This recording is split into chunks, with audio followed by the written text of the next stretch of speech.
Thank you for downloading this Council on Foreign Relations video. CFR is an independent national membership organization and nonpartisan research center. For more information, please visit us online at cfr.org. Good afternoon. If I could have your attention, we'll get the program started, knowing that we want keep everyone on time, and we have a fascinating topic to be discussed today with a very interesting person to do it.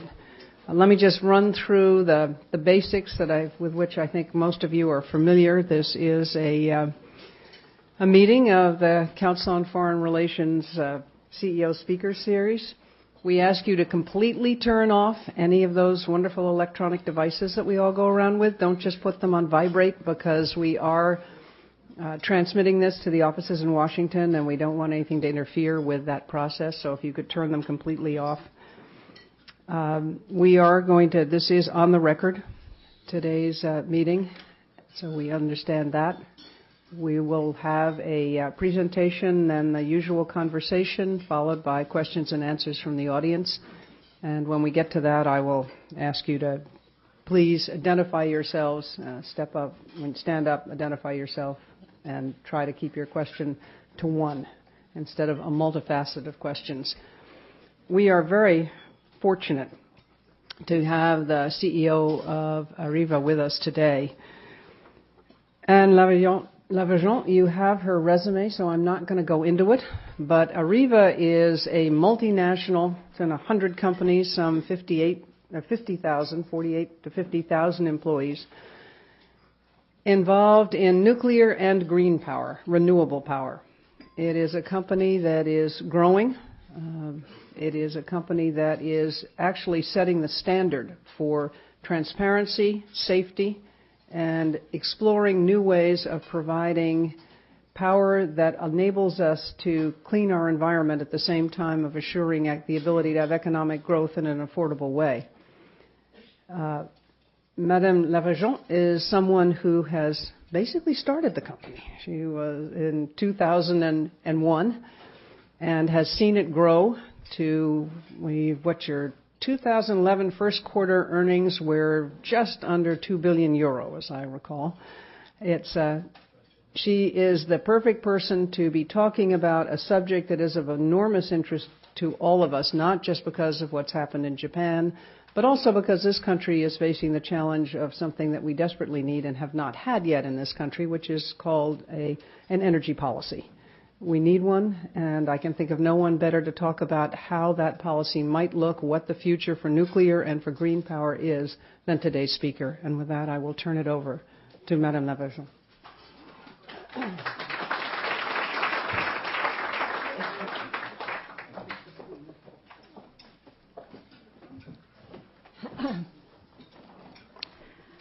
Governor Whiteman, dear Christine, dear Richard, ladies and gentlemen, dear friends, it's a great pleasure and a great honor for me to be here today with you in New York, and I would like to sincerely thank the Council of Foreign Relations for its invitation.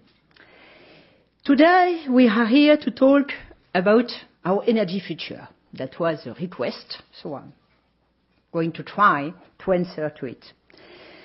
It's always a challenge to speak about the future. It is all the more challenging when ongoing events bring us back to the harshness of reality. That is why my first words and thoughts are for our Japanese friends who are still mourning the human losses and destruction caused by natural disaster of exceptional intensity.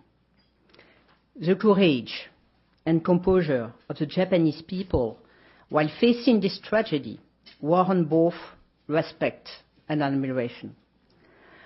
One of the consequences of this natural disaster is a very difficult situation we all know about at the Fukushima Daiichi nuclear plant, although no casualty has been resulting to date. Today, we at Areva are alongside the Japanese authorities and TEPCO at their request in this crisis. TEPCO has selected our solution to decontaminate the water in the plant, and we are proposing very innovative solutions to manage the radioactivity, the spent fuel located in the reactors and in the pools at Fukushima. More than 100 of our colleagues are currently working day by day with Japan, with TEPCO, to work precisely on that. And this figure is going to increase in the coming weeks. As you see, emergency actions are our priority. There will be some technical lessons, of course, learned from this crisis. A major one, even if it is a simple one, is to have secure diesel generators in case of blackout, and of course to have diesel not at the level of the ground, but higher than it was.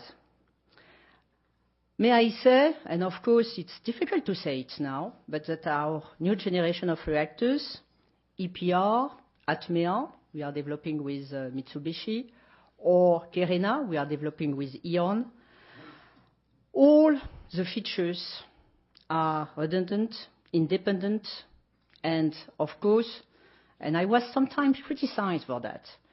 Some people have said, EPR, ATMEA, Kerena, it is oversafe. They are oversafe. Of course, diesels are very high. Diesels are in bunkers, concrete bunkers, which are totally protected from water, and also anti-seismic. But it shows that in nuclear, when you speak about nuclear, you are never oversafe. And I can say that now, EPR, ATMEA, or Kerena would have resisted the tsunami waves. What Fukushima proves is what I have always believed in, despite some criticisms, as I said.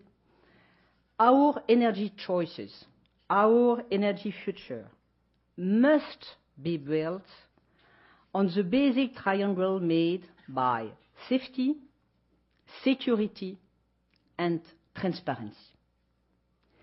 This is true for nuclear energy, of course, but as shown by last year by the Deepwater accident, I am deeply convinced that it is true for any energy project. Those are the core values I have put in Areva's DNA since we created this company 10 years ago. Safety and security must always come first. It means building power plants according to the highest available safety standards and promoting the most stringent safety and security criteria for all our facilities. Safety, security are the result, of course, of a robust design, a deep root culture, and an efficient organization system. What people also demand is more dialogue and transparency.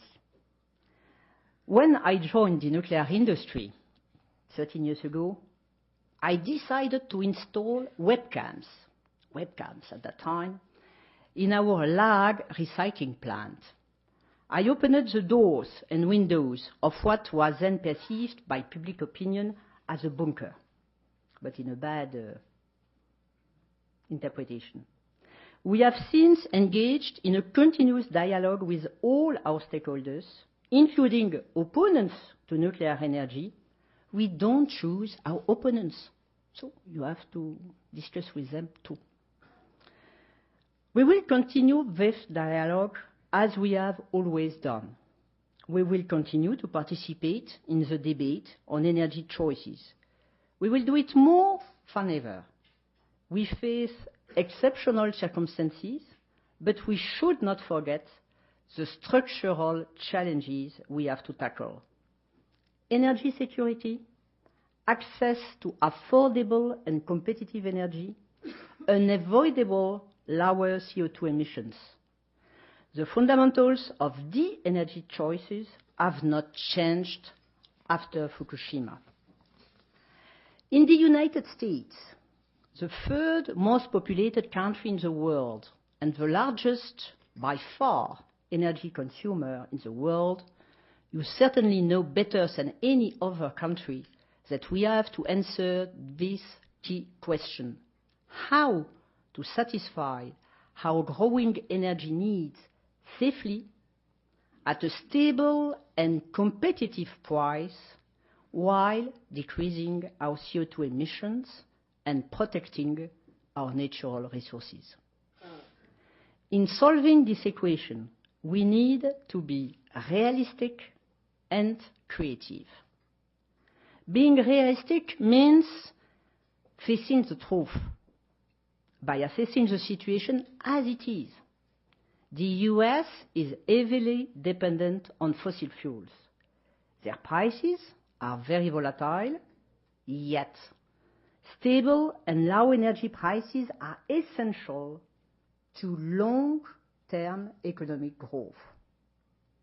Being realistic also means utilizing all possible means to ensure a sustainable energy future, increasing energy efficiency, optimizing the use of energy, promoting R&D in new technologies, and developing all low-carbon energy sources. We cannot afford being selective. Being creative means preparing for the future by thinking long-term. It means making the necessary investments technologically, industrially, and human resources-wise, and doing it now. We can't make our energy choices by focusing on short-term trends when we are building electricity generation plants which will operate for decades. Being creative also means abandoning sterile ideological stances and false debates opposing nuclear and renewables. Today, renewable generation supplies 3% of US electricity, but there is a great potential for growth, especially for wind, solar, biomass. However, renewables are intermittent. They cannot do the job alone. Nuclear power is a base load energy which generates electricity continuously. This is why we need both. They are complementary. For this reason, Areva is currently developing the new innovative business model of clean energy parks, combining both energy sources to provide clean generation. In the US, as in Europe, nuclear energy is still an emotional issue. But in order to make the right energy choices for ourselves and our children and our grandchildren, we need to look at the facts. As John Adams said 2 centuries ago, facts are stubborn. Let's review them. First fact, nuclear energy remains the safest technology to produce huge amounts of baseload energy. And the new generation of reactors, the third generation plus, like EPR, like ATMEA, like Terena, are safer, drawing experience from crises like TMI, Chernobyl, and September 11th. For example, if I take the EPR, whatever happens inside the reactor building stays inside. Whatever happens outside stays outside, even a large commercial airplane crashing. Second fact, nuclear energy is reliable and contributes to energy security. Uranium is well distributed around the world, and conventional resources amount to 200 times the annual demand. With the recycling of nuclear used fuel, resources expand significantly.